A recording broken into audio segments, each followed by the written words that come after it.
नमस्कार मेरे प्यारे बच्चों, कैसे हो। बोर्ड एग्जाम पास में आ रहा है। अगले महीने 24 फरवरी को हमारा पेपर है ना बेटा। अब देखो, हम हमारे जो रिवीजन सीरीज में हम चल रहे हैं एक सिस्टमेटिकली, उसमें हम आगे बढ़ते हुए आज बात कर रहे हैं डिबेंचर्स के एक ऐसे टॉपिक की जो आमतौर से बच्चों को परेशान करके रखता है। क्या है? Debentures issued as collateral security.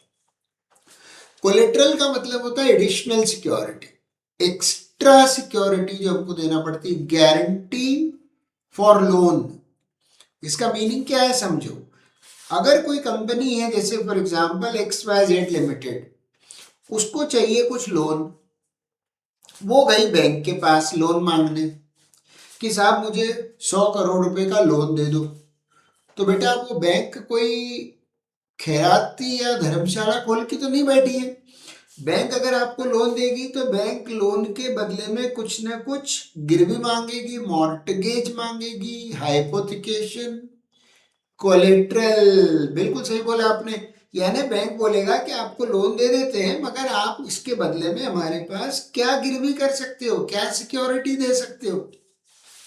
अब सिक्योरिटी का सिस्टम कैसा चलता है, जब से हमारे देश में बड़े बड़े लोन के स्कैम्स हुए हैं, लोग जो है लोन का पैसा लेके लोग भाग गए, तब से बैंक्स ने थोड़ा सा एक्स्ट्रा प्रिकॉशन लिया है। दो टाइप की सिक्योरिटी बैंक मांगती है आपसे। एक होती है प्राइमरी सिक्योरिटी, जिसको फर्स्ट सिक्योरिटी भी बोलते हैं, जो हमेशा फिक्स्ड एसेट्स की होती है, फिक्स्ड टेंजिबल एसेट। कौन सी?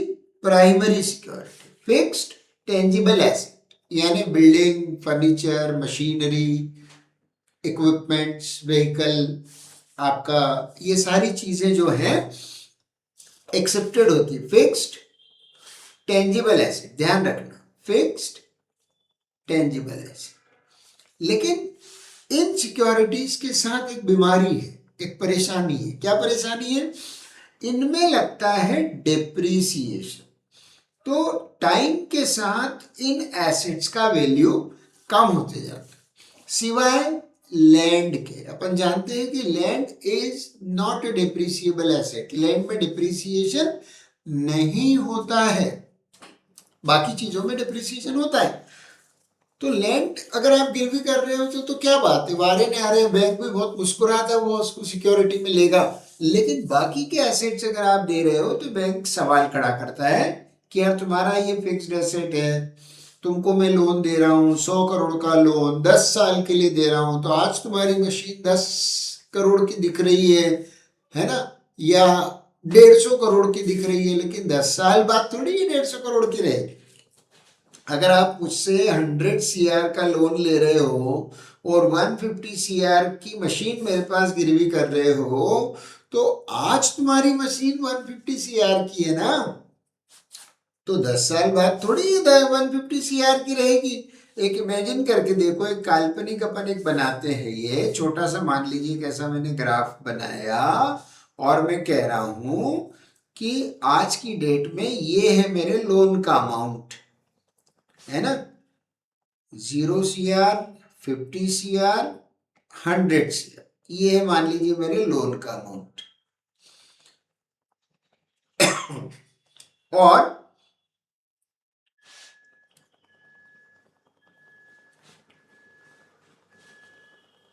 इतना मैंने लोन लिया आपसे, इसके बदले में मैंने 150 CR की आपको एक मशीन मॉर्टगेज कर दी। तो देखो, ये तो है मेरा लोन और ये है मेरी एसेट जो मैं आपको गिरवी में दे रहा हूं। अभी आपको क्या नजर आ रहा है? लोन छोटा, एसेट बड़ा, इन दोनों में इतना गैप है। देखो, अच्छा खासा गैप है, 50 करोड़ का गैप है, तो बैंक को खुश होना चाहिए। लेकिन बेटा क्या होता है कि जैसे जैसे वक्त गुजरता जाएगा, ये सिचुएशन कैसी बनेगी? ये सिचुएशन कुछ ऐसी बनेगी कि आपका ये जो लोन है ये बढ़ सकता है अगर आप इसका इंटरेस्ट रेगुलरली पे ना करें तो, है ना। तो लोन में बढ़ोतरी हो सकती है, इस तरह से लोन इंक्रीज हो सकता है due to outstanding interest, loan की हाइट बढ़ सकती है। लेकिन एसेट चूंकि मशीनरी है, फिक्स्ड टेंजिबल है, इस पर डेप्रिसिएशन लगेगा, तो कम होते होते होते 10 साल बाद ये 50 करोड़ की भी हो सकती है। तब सीन एकदम उल्टा बन गया। देखो कहाँ तो आपके पास 50 करोड़ का मार्जिन था एक्स्ट्रा वाला, और कहाँ आपका ये ग्राफ नीचे चला गया इतने से। तो बैंक बेचारा क्या करेगा अगर एसेट का वैल्यू जो एक समय में 150 करोड़ था वो 10 साल बाद अगर 50 CR हो गया, और जो लोन कभी 100 CR था वो 150 CR हो गया इंटरेस्ट बढ़ बढ़ के। तो ये तो है मेरी एसेट, ये है मेरा लोन, तो इसमें तो बड़ी दिक्कत है भैया। तो बैंक क्या बोलता है कि यार भैया जो भी तुम एसेट हमको देते हो वो तुम्हारा फिक्स्ड एसेट डेप्रिसिएबल एसेट होता है और उसका वैल्यू कम होते जाता है, तो हमारे लोन का अमाउंट पूरा पूरा उससे कवर नहीं हो रहा है। इन केस अगर आप हमारे पैसे नहीं चुका पाए, अगर आप हमारे लोन का पैसा नहीं चुका पाए, तो हमारा नुकसान हो जाएगा, है ना। क्योंकि लोन लेने वाला तो हाथ खड़े कर देगा, बोलेगा साहब मैंने अपनी मशीन गिरवी करी थी, आपको मैं पैसे नहीं दे पा रहा, एक काम करो ये मशीन बेच दो और इससे पैसा वसूल कर लो। तो यार तेरी मशीन बची 50 करोड़ की, तो मैं 100 करोड़ का लोन कहाँ से वसूल कर लूंगा उसमें से। तो बैंक को ये कैलकुलेशन पहले से पता होता है कि इन केस अगर सामने वाला नहीं दे पाया और उसकी फर्स्ट सिक्योरिटी से मैं रिकवरी नहीं कर पाया, तो फिर मैं कहाँ जाऊंगा। तो वो इन एडवांस एक सेकंड सिक्योरिटी मांगते हैं, ऐसी जो डेप्रिसिएबल नहीं हो, और वहां काम आते हैं हमारे डिबेंचर्स। क्यों? क्योंकि हमारे पास डिबेंचर्स इशू करने की सेबी से परमिशन है, हम इन डिबेंचर्स को इशू करके मार्केट से लोन ले सकते हैं। तो हम बैंक को क्या बोलते हैं कि एक काम करो भाई, तुमको अगर इस फिक्स्ड एसेट में मजा नहीं आ रहा तो इस फिक्स्ड एसेट के साथ साथ मेरे कुछ डिबेंचर भी ले लो। तुमको मेरे पे भरोसा नहीं ना कि मैं पैसे चुकाऊंगा कि नहीं चुकाऊंगा, तो तुम एक काम करो, फिक्स्ड एसेट भी रख लो और डिबेंचर्स भी ले लो मुझसे, डबल सिक्योरिटी हो गई लोन की। अगर मैं तुम्हारे लोन के पैसे ना चुका पाऊं तो तुम क्या करना, ये पहले मेरा फिक्स्ड एसेट बेच देना, इससे जितनी वसूली हो जाए वो करने के बाद बचे हुए अमाउंट के तुम डिबेंचर होल्डर बन जाना, राइट। और ये डिबेंचर तो ट्रांसफरेबल डिबेंचर्स होते हैं, तुम चाहो तो इनको मार्केट में बेच देना, तुम्हारा पैसा निकल आएगा और वो जिसको भी तुम बेचोगे वो मुझसे पैसे लेने आ जाएगा, तो तुम्हारा लोन तो सुरक्षित हो गया ना। तो अगर मेरे पास डिबेंचर इशू करने की परमिशन है, इसका मतलब मेरी क्रेडिट वर्दीनेस अच्छी है, तो फिर बैंक मेरा केस कंसीडर करता है कि चलो ठीक है, तुम मुझे फिक्स्ड एसेट दे दो और एक रीजनेबल अमाउंट का डिबेंचर भी दे दो। रीजनेबल अमाउंट मतलब उनके वो जो एक्चुअरीज होते हैं वो कैलकुलेट करके बता देते हैं कि इसमें रिस्क कितना होगा। जो मशीन आज आपको 100 करोड़ की दिख रही है या 150 करोड़ की दिख रही है, वो 10 साल बाद डिप्रिशिएट होके कितना उसका मार्केट वैल्यू हो सकता है, और जो लोन आज 50 करोड़ का दिख रहा है या 100 करोड़ का दिख रहा है, वो अगर आउटस्टैंडिंग इंटरेस्ट होता जाए तो कितने पे पहुंच जाएगा। इस तरह से वो मार्जिन और रिस्क कैलकुलेट करते हैं और फिर आपसे बोलते हैं कि चलिए आप दोनों सिक्योरिटी हमें दे दीजिए, हम आपको लोन दे देते। अब ये तो हो गई इसकी ये वाली कहानी कि इसका मीनिंग क्या है। तो debenture issued as collateral security का सिंपल सा मीनिंग इतना है प्यारे बच्चों, कि हम किसी बैंक से लोन ले रहे हैं, फिक्स्ड एसेट की सिक्योरिटी सफिशिएंट नहीं है तो बैंक हमसे एक्स्ट्रा सिक्योरिटी मांग रहा है। चलो अब इसकी अकाउंटिंग कैसे की जाती है, अब इसकी अकाउंटिंग पे बात करते हैं। इसकी अकाउंटिंग के दो तरीके हैं, दो मेथड्स हैं जिससे हम इसको बुक्स में शो कर सकते हैं। कौन कौन से मेथड है? मेथड नंबर 1 है बेटा हमारा, जब हम हमारे कोलेटरल डिबेंचर्स के लिए कोई एंट्री पास नहीं करते, मतलब no entry is passed for debentures issued as collateral security. यानी मैंने अपने डिबेंचर आपको कोलेटरल सिक्योरिटी में दिए हैं, मगर मैं अपनी बुक्स में इसको डायरेक्टली ऐसे जर्नल के फॉर्म में या लेजर के फॉर्म में शो नहीं करूंगा, फुट नोट में चिपका दूंगा, डिस्क्लोज करूंगा, नरेशन में डिस्क्लोज करूंगा, फुट नोट में डिस्क्लोज करूंगा, मगर मेरी बुक्स के अंदर इनके नाम का कोई अकाउंट नहीं खुलेगा। क्यों? क्योंकि ये एक तरह की कंटिंजेंट लायबिलिटी है। मैंने आपसे लोन लिया, बदले में लैंड एंड बिल्डिंग दी, बदले में मैंने आपको और डिबेंचर भी दिए। अब क्या पॉसिबिलिटी बनती है, अगर मैं आपका लोन का पैसा चुका दूं टाइम से, ईमानदारी से, तो फिर तो ये मेरे आपके जो लैंड एंड बिल्डिंग है इसका भी आपको कोई काम नहीं, इसका भी मुझे आप वापस कर दोगे पेपर्स, डॉक्यूमेंट्स, और मेरे डिबेंचर भी मेरे पास वापस आ जाएंगे। लेकिन अगर मैं लोन नहीं चुका पाया तो पहले आप मेरी जो बिल्डिंग है या मशीन है उसको बेच के पैसा वसूल करो, अगर उससे वसूली हो गई तो भी मेरे डिबेंचर को आपको नहीं छूना पड़ेगा। लेकिन अगर इतनी नेगेटिव चीज हुई कि मैं भी नहीं चुका पाया, मशीन भी नहीं आपको रिकवर करा पाई, और आपको मेरे डिबेंचर्स को छूना पड़े, तो इसकी बहुत रिमोट पॉसिबिलिटी होती है। इस कारण हम ये पहला वाला मेथड चूज करते हैं कि हम इसमें कोई एंट्री डिबेंचर्स को लेकर नहीं दिखाएंगे। हम एंट्री पास करते हैं only for bank loan. Journal entry is passed only for loan. जो लोन हम ले रहे हैं सिर्फ उसकी एंट्री बनाते हैं। क्या एंट्री बनाते हैं? हम एंट्री बनाते हैं बैंक अकाउंट डेबिट, क्योंकि हमने लोन लिया 100 CR का लोन लिया, तो हम लिखेंगे 100 crore loan bank account debit to bank loan account. जिस भी बैंक का नाम है वो जो लगा देंगे इसके साथ। जैसे एक्सिस बैंक से लिया तो लिखेंगे axis bank loan account, IDBI से लिया तो लिखेंगे IDBI लोन अकाउंट, है ना। इस तरह से bank account debit to bank loan account. 100 crore का लोन लिया, ये जर्नल एंट्री मैंने बना दी। हाँ, इसके नरेशन में मैं जरूर बता दूंगा, लोन सिक्योर्ड बाय। अब इसके सामने मैंने क्या क्या सिक्योरिटी दी वो बता देता हूं। Machinery worth ₹150 crore and debentures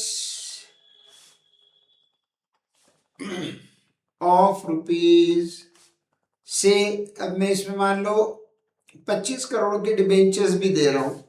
वो बताएंगे, बैंक वाले बताएंगे अपने को कितने के डिबेंचर्स देना होते हैं। Debentures of ₹25 crore given as collateral security. ये नरेशन में लिखेंगे। तो देखो ये है फर्स्ट मेथड, जहां कोलेट्रल डिबेंचर्स का कोई हम एंट्री नहीं बनाते, है ना। अब इसको हम अपनी बैलेंस शीट में कैसे दिखाएंगे? तो देखो प्यारे बच्चों, आपको शेयर्स की बैलेंस शीट अगर थोड़ी बहुत याद है जो हमने पहले डिस्कस की थी, तो बस उसका फॉर्मेट बना लो इस तरह से। Particular, note number, amount current year, amount previous year, ये एक उसका स्ट्रक्चर बन गया बैलेंस शीट का, है ना। और इसमें हम लिख देते हैं यहां पर particulars, note number, amount current year, amount previous year. Previous year amount column आप देखोगे तो एक तरह से फॉर्मेलिटी होता है, क्योंकि फॉर्मेट का हिस्सा है तो हमको बनाना चाहिए। अदरवाइज एज सच इसका हमको कोई काम नहीं होता। इसमें हम कोई अमाउंट्स तभी लिखते हैं जब हमको कोई अमाउंट दिया हो। पिछले साल के रेफरेंस में अगर ऑलरेडी कोई अमाउंट मेंशन्ड है तो वो हम उसमें लिखते हैं, नहीं तो आमतौर पर नहीं लिखते। यहां पर आपको पता है Roman 1 equity and liability, equity and liability, equity and liabilities कर लो।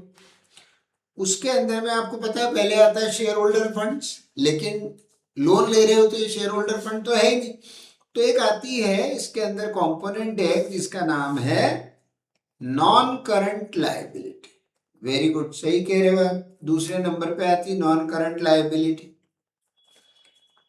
है ना, जो सीबीएसई के कोर्स में उसके हिसाब से ये दूसरा नंबर है। अदरवाइज तो एक आता है share application money pending allotment, है ना। नॉन करंट लायबिलिटी के अंदर में आएगा बेटा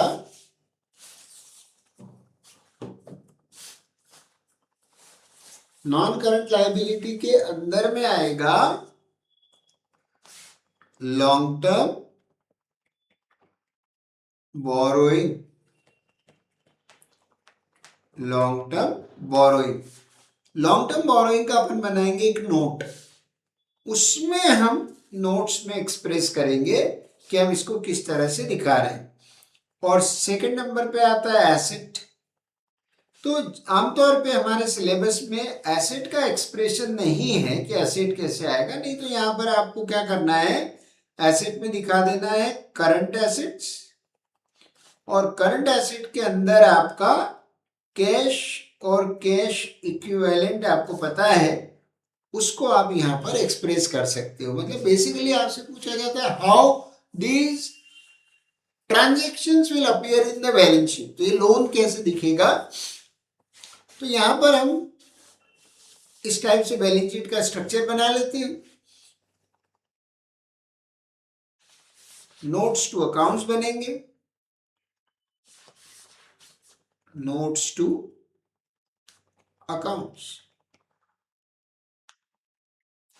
नोट्स टू अकाउंट्स में हम मेंशन करेंगे नोट, एक ही मात्र नोट बनाना है, note number 1 long term borrowing का। लॉन्ग टर्म बोरोइंग के अंदर अपन मेंशन करेंगे बैंक लोन 100 करोड़ का, ये अमाउंट दिखा देंगे और नरेशन में लिख देंगे सिक्योर्ड बाय मशीनरी। अच्छा, ये भी आपको पता होगा कि जो भी मशीन या बिल्डिंग फर्नीचर हम सिक्योरिटी में देते हैं कोई फिजिकल ट्रांसफर नहीं करते, उसका पोजीशन हमारे पास ही रहता है। हम सिर्फ उसके डॉक्यूमेंट्स, उसके ओरिजिनल पेपर्स, उसके सेलिंग राइट्स हम सामने वाले को दे देते हैं, उसके पास कस्टडी में रख देते हैं उसके। Secured by machinery and debentures, उसका वैल्यू भी इसमें हम मेंशन कर सकते हैं। और इस तरह से ये टोटल हो जाता है।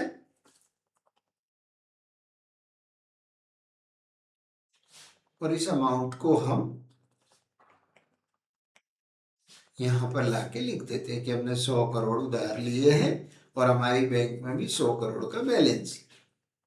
नोट नंबर 2 फॉर्मेलिटी है, आप चाहो तो यहां पर एक कैश एंड कैश इक्विवेलेंट का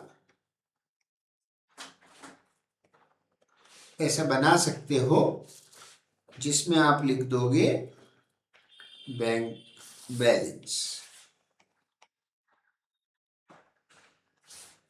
100 करोड़। ये हो गया आपका मेथड नंबर 1 पूरा। क्या करना होता है बेटा मेथड 1 में, एक एंट्री और बैलेंस शीट प्रेजेंटेशन, एक एंट्री और बैलेंस शीट प्रेजेंटेशन, इससे कम ज्यादा कुछ नहीं। सेकंड मेथड इससे भी ज्यादा सिंपल है। Journal entry is passed, journal entry is passed for debentures given as collateral security also, debentures issued as collateral security also। यानी अपन दो एंट्री बनाएंगे, एक एंट्री बनाएंगे लोन लेने की, लोन की एंट्री क्या बनेगी, वही जो पहले बनाई थी, bank account debit to bank loan account, ये हमारी बैंक लोन की एंट्री बन जाएगी बेटे। दूसरी एंट्री हम बनाते हैं एंट्री नंबर 2 कोलेटरल सिक्योरिटी की, कि हमने हमारे जो डिबेंचर दिए हैं उसकी क्या एंट्री। तो अब आपको पता है कि हमने जो डिबेंचर दिए हैं वो सामने वाला उसका कोई डिबेंचर होल्डर नहीं बन रहा, उसको उसके ऊपर कोई इंटरेस्ट नहीं मिलना, वो कोई डिबेंचर्स का मालिक नहीं है, वो डिबेंचर्स का कस्टोडियन है, चौकीदार है, वॉचमैन है। हमारे डिबेंचर उसकी जेब में रहेंगे जरूर, मगर वो होल्डर नहीं है, तो हम उसको इंटरेस्ट भी नहीं देंगे। हाँ, लेकिन अगर हम लोन का पैसा नहीं चुका पाए और हमारी मशीनरी भी कम पड़ गई, तो फिर वो जाके डिबेंचर होल्डर बनेगा। ऐसा हमारे उसके बीच में एक अलग से एग्रीमेंट हुआ पड़ा है।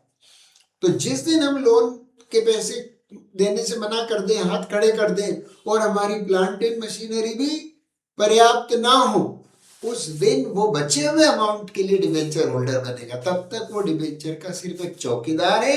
इसलिए हम डिबेंचर की एंट्री में क्या लिखते हैं बेटा? Debenture suspense account debit. क्योंकि हमें नहीं पता कि इन डिबेंचर्स की जरूरत वाकई में पड़ेगी या नहीं पड़ेगी। आज तो कुछ भी क्लियर नहीं है। 10 साल बाद मेरी फाइनेंशियल कंडीशन क्या होगी, मैं लोन चुका पाऊंगा नहीं चुका पाऊंगा, मेरी मशीन से कितना वैल्यू रियलाइज होगा, आई डोंट नो। और आपको पता है कि जब भी अकाउंटेंसी में आता है आई डोंट नो, तो आ जाता है debenture suspense account to debentures account.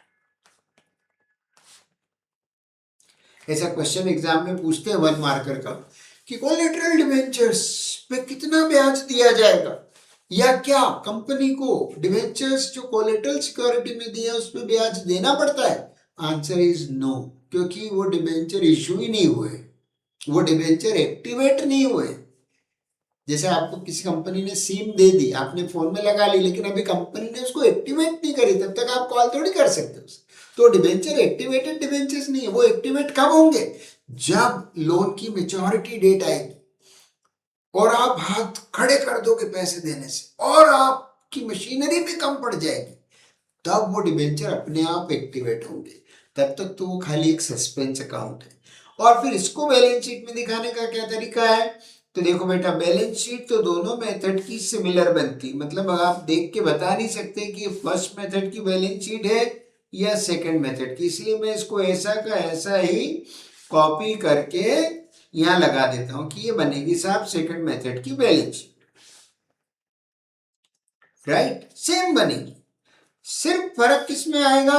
फर्क आएगा नोट्स में। Notes to accounts first method के और सेकंड मेथड के काफी डिफरेंट है। नोट्स टू अकाउंट्स में अपन डालेंगे note number 1, long term borrowing, bank loan, long term borrowing का नोट बना रहे हैं अपन। बैंक लोन कितने रुपए का लोन है? तो दिखा देंगे 100 करोड़ का लोन है। अब हमने अपने डिबेंचर दिए हैं, चाहे वो डिबेंचर का चौकीदार है, मगर है तो हमारे डिबेंचर उसकी जेब में, और रिस्क तो हमेशा बनी हुई है कि क्या पता मैंने पैसे नहीं चुकाए तो डिबेंचर होल्डर बन जाएगा। तो यहां पर सेकंड नंबर पे हम दिखाते हैं कितने रुपए के डिबेंचर्स हमने दिए। अब जैसे देखो हमारी एंट्री में बताते हैं हमने 100 करोड़ का लोन लिया, 150 करोड़ की मशीन दी, वो एक टेंजिबल एसेट है, लेकिन मशीनरी डिप्रिसिएबल एसेट है, इसलिए सामने वाले ने मुझसे 25 करोड़ की एक्स्ट्रा सिक्योरिटी भी मांगी, तो मैंने उसको 25 करोड़ के डिबेंचर्स भी दिए। तो ये 25 करोड़ के डिबेंचर्स भी मैं यहां दिखाऊंगा। लेकिन यार भाई, इन डिबेंचर्स का काउंटर यानी इसका दुश्मन मैंने खुद अपनी जर्नल एंट्री में बनाया है। कौन सा?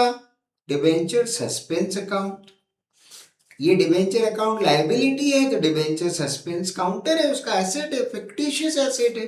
राइट, तो ये जो है इसको मैं क्या करूंगा, अलग से दिखाने की बजाय यहीं पर उसके काउंटर को इसमें से माइनस कर दूंगा, डिबेंचर सस्पेंस अकाउंट।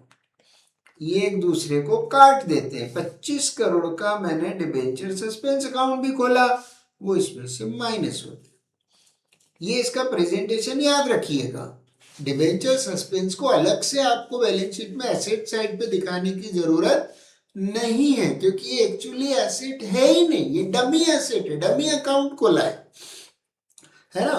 तो इसको हम, चूंकि ये इससे रिलेटेड है, तो इसी में से माइनस करके स्वाहा कर देते हैं, और फिर जो बचता है टोटल, वो देखो वापस वही बच गया 100 करोड़, और ये 100 करोड़ उठ के हमारी बैलेंस शीट में चला जाएगा। तो आप देखो ध्यान से, ये है आपकी सेकंड मेथड का बैलेंस शीट और नोट्स टू अकाउंट्स, और ये है आपका फर्स्ट मेथड का बैलेंस शीट और नोट्स टू अकाउंट्स। तो कुल मिला के कोलेटरल सिक्योरिटी टॉपिक में आप अच्छी बढ़िया से थ्योरी याद कर लेना, जो मैंने आपको शुरुआत में इंट्रोडक्शन दिया वो थ्योरी याद कर लेना, और दोनों मेथड की एंट्रीज याद कर लेना। जैसे फर्स्ट मेथड में एक ही एंट्री है bank to bank loan, second method में दो एंट्री है बैंक टू बैंक लोन और debenture suspense to debenture, right. और बैलेंस शीट प्रेजेंटेशन सिमिलर है, नोट्स टू अकाउंट्स हल्का सा डिफरेंट है, राइट। इस टॉपिक को करिए रिवाइज, 3 to 4 मार्क्स का आने की बहुत स्ट्रांग पॉसिबिलिटी होती है। प्लीज रिवाइज करें, नोट्स बनाएं। All the best.